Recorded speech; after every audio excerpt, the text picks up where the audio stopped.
Our next stop on day 5 was the funeral of Rose Lubin. Rose Lubin is an American young lady who grew up in Atlanta, met Aliyah at 18, and joined the forces of, actually, she became a policewoman.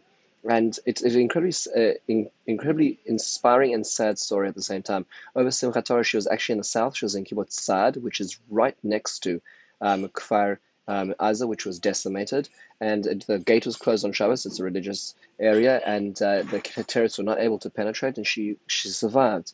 But unfortunately, when she was in the old city, she was stabbed by a Palestinian teenager, and she succumbed to her wounds and passed away earlier in this week.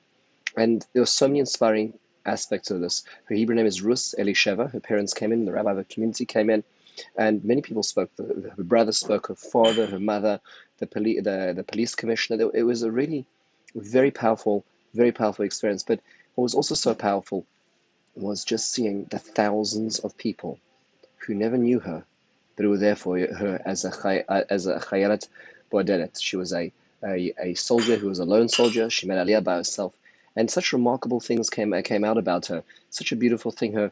The inspiration. Her brother described her with her infectious smile and laughter, which made everybody else laugh, and how her father described that she was such an artist at heart until she was 18. He said she never wore matching socks. She always wore something which was colorful. She was, in fact, an artist and a singer and a composer. She changed the color of her hair very frequently. She was very, very interesting and a person. At the same time, she taught Torah. She always brought song to the table. She brought Torah to the table. She was a youth leader in her shul in America.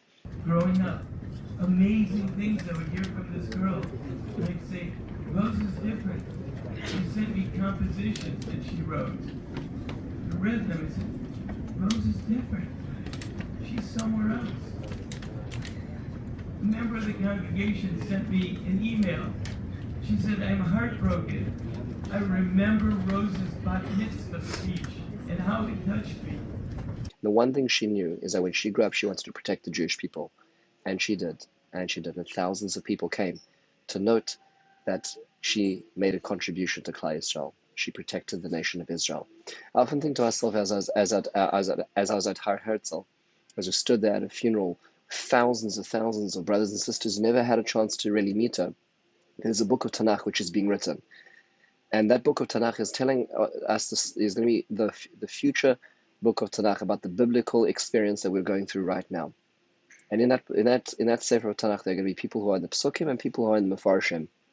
People like her are in the Psukim, people who had to give up their lives to save others. It was really remarkable. And as I stood there at this funeral and I looked around, I was standing next to a row of newly created graves. And what was so shocking was that every single grave along the line was October 7th, Chof Beis Tishrei, Tafshin Pei Dalet, because all these young soldiers in this area were killed on that day.